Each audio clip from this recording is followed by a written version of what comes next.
the question is, can Bugga, Skype, and Dubs continue to hold their lead? We saw King fall out of the running last game, and it set him back 4 placements. That's right.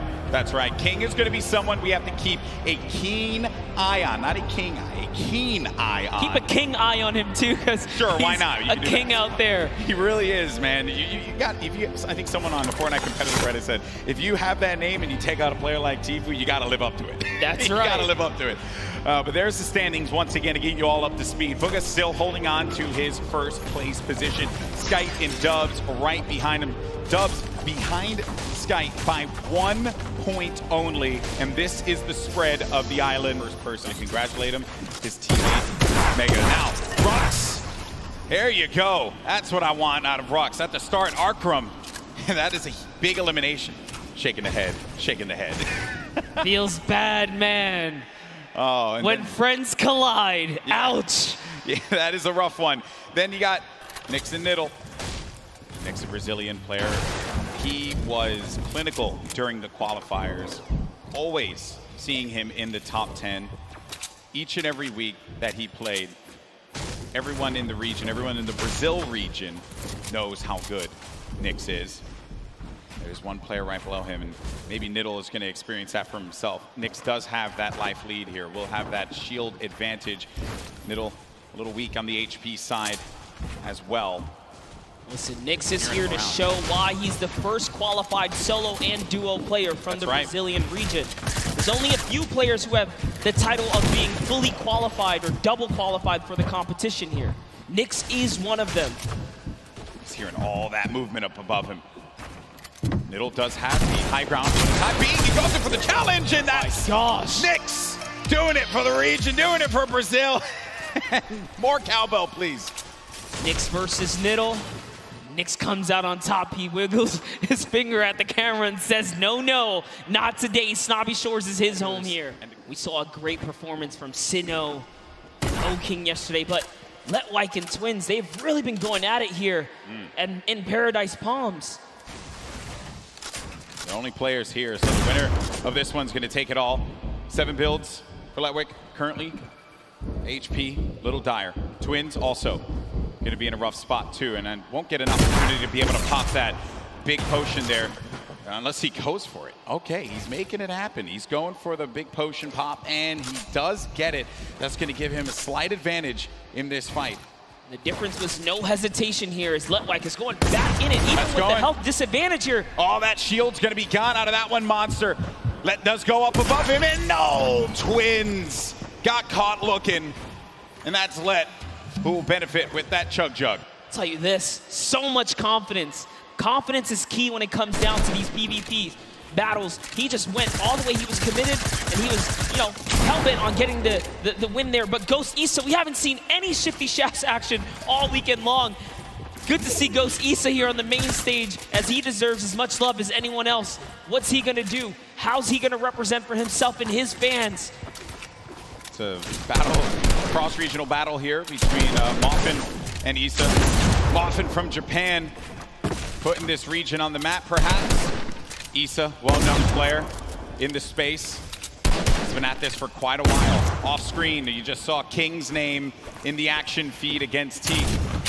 Another shot, actually. Issa getting third-partied, and sometimes when you're in these fights, you just don't expect when another player, they're gonna hear the gunfire, so they're gonna try and push the fight, maybe get an advantage out of it, and it's Mega! Mega marches on in and gets the better of Issa. Now it's gonna have to deal with Moffin. Does not have that floor quite yet. Moffin's holding it down. Does he get the hack through? Moffin goes in for the fight, but that's gonna be another one. Number 2 for the Mega Man.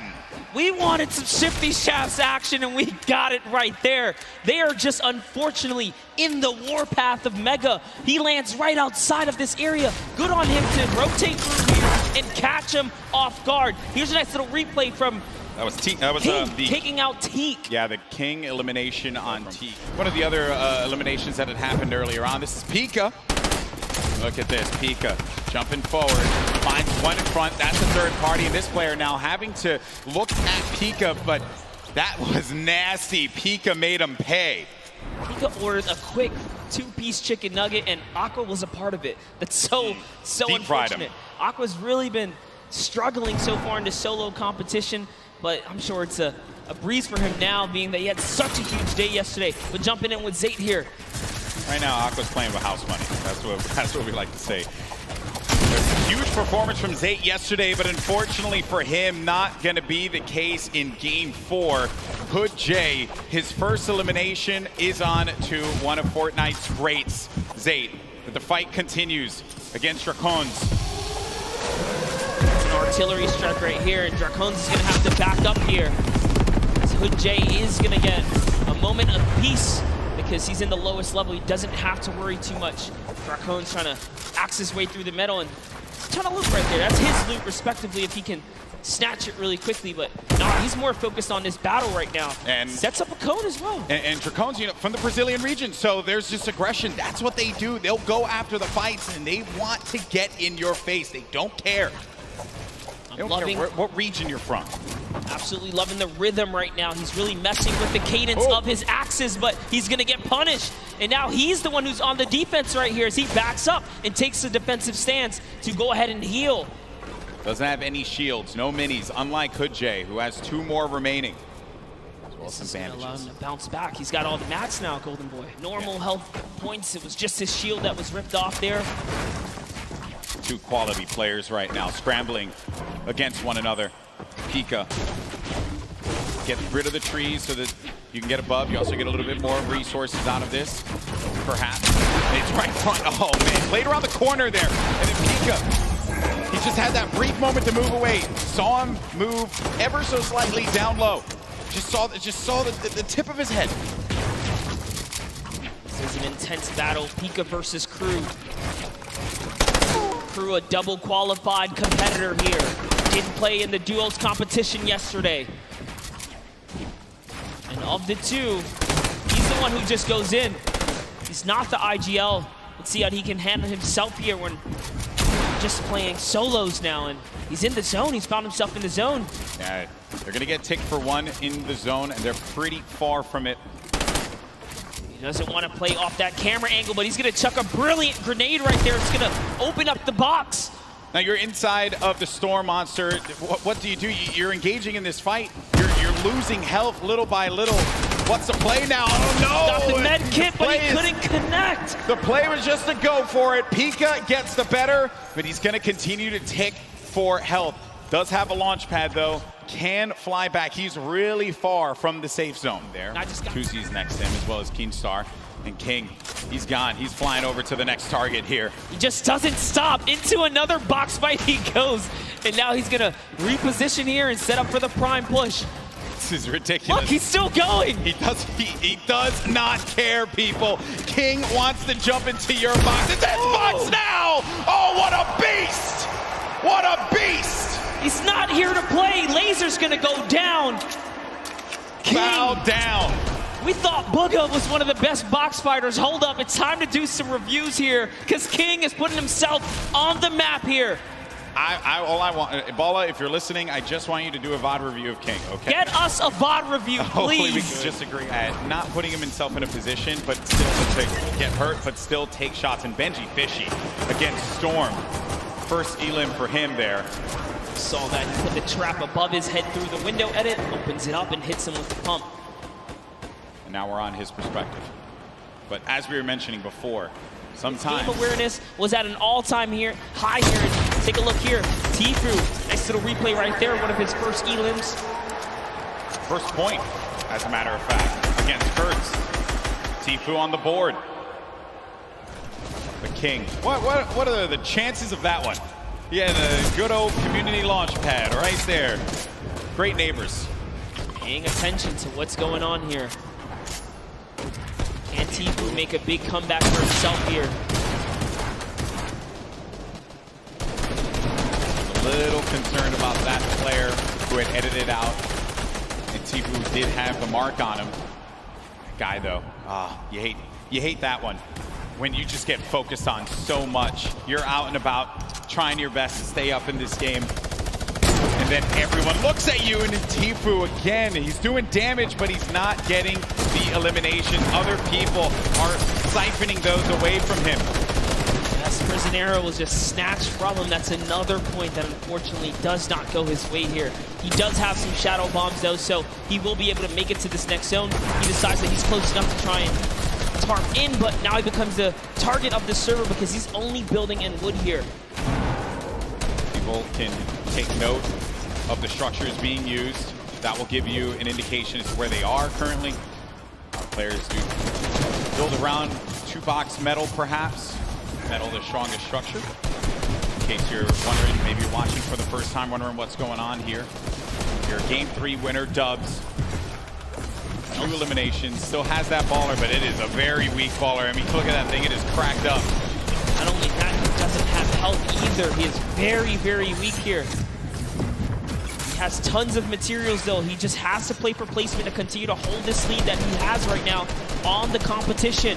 King gets taken out by Mongraal, unfortunately, right there, and Bugga is still in the running here as he catches Flexi, and the kill feed is lighting up right now as players are dropping, and we're approaching placement points finally here. We're getting very close to it, Monster. Once we hit 25th place, everyone's going to start to earn some points. Right at the side of your screen, 3 points for everyone still alive, but Dubs, and we mentioned it, that baller was in dire straits. It was not going to be able to survive another rotation, and neither was he with the HP that he had currently. Then the rotations, everyone's starting to move here. They have some shadow bombs, they're going to use those and get to the other side, get to the safe area, build around and protect themselves, and hope that they can continue to gain more placements as we take a look at the overhead. That's right, he was holding his breath because he needed to get that top 25. He didn't break it through in time.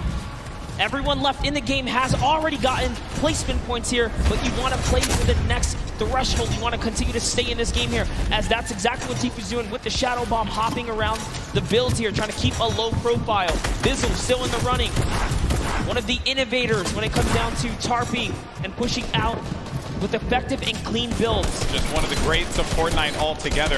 On the side, I was looking at this fight between Rux and Riversand. Riversand went for high ground numerous times, and Tfue gets eliminated by Mongraal. And then Rux has high ground, as you see on your screen to the left. Then you have Bizzle, still very much in this one. Takamura with 4 eliminations and earning placement points as more players begin to fall. And we're coming down to the final moments, Monster. That's right, we are. And we're going to jump into Takamura's POV here because he has 4 eliminations, and he doesn't plan on stopping. Neither does Mongraal, because Mongraal catches Benji Fishy as well. Taking a look here at Takamura, tarping out. He is going to fall down, and he's going to get shot a few times here. What's he going to do is he's going for the high ground. He sees an opportunity. It's his to take. Now jumping over with Mongraal, who's in the low ground. Drops another player right here. Is he going to be able to connect in full? Can he convert here? He does not. So many players are landing in front of Mongraal here. Coming down to the wire. Top 9 remaining. 1 in front of Mongraal. Does he get the elim? He manages to just get away by the skin of his teeth.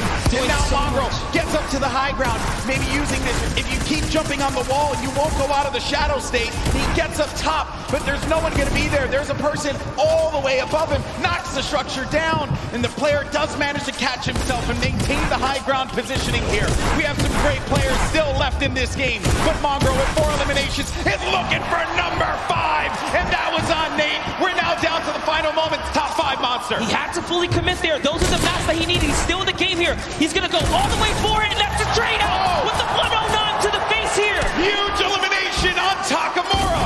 We're into a 1v1v1v1. Top 4 players now.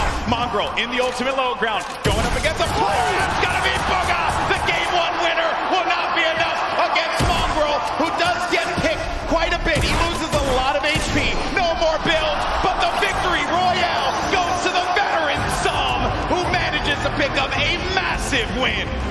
Using the shockwaves in the final moments to snatch the high ground, Som claims a victory, but it's Mongraal who had a ton of eliminations and really was the ruining factor for so many of our top 10 competitors in that round right there. Mongraal was running roughshod in the ultimate low ground, but it's Som, the vet, He has performed in so many competitions at a high level, and it's no surprise here. When Psalm gets that high ground, everyone needs to look out. He's so good at that. Mongraal had no builds left. He had no HP to work with. He did the job he needed to do. Top 2, he got second place and a bunch of eliminations. And Shockwave's late game again, Monster. Such a great piece of equipment that you can use.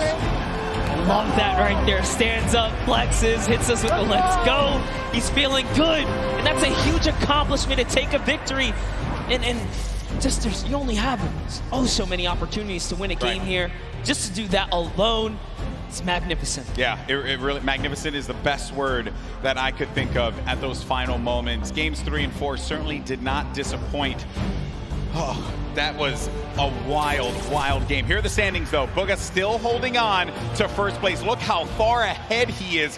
8 points currently, but Psalm now jumps in to second place. Nate in third. Riversand, who's managed to put together some great games, is in fourth. Rux as well. Epic Whale in sixth. Skite and Dubs get knocked down to 7th and 8th. And King, who has been very aggressive, is in 9th. And then Peter Pan from South Korea in 10th place. Doing so good. The last player we saw in 11th place, Epic Whale, shot himself up to that front page, guys. So don't count out Andretta, Benji, Savage, or anyone else here in the top 20 because they have what it takes. Look at how close the point threshold is. Yeah. Everyone is in the running for top 10 right here, and that's life-changing prize on the line here. The stakes are so high. Yeah, the gap is so small, and these players have the capability of being able to get into the top 10. 2 more games remain.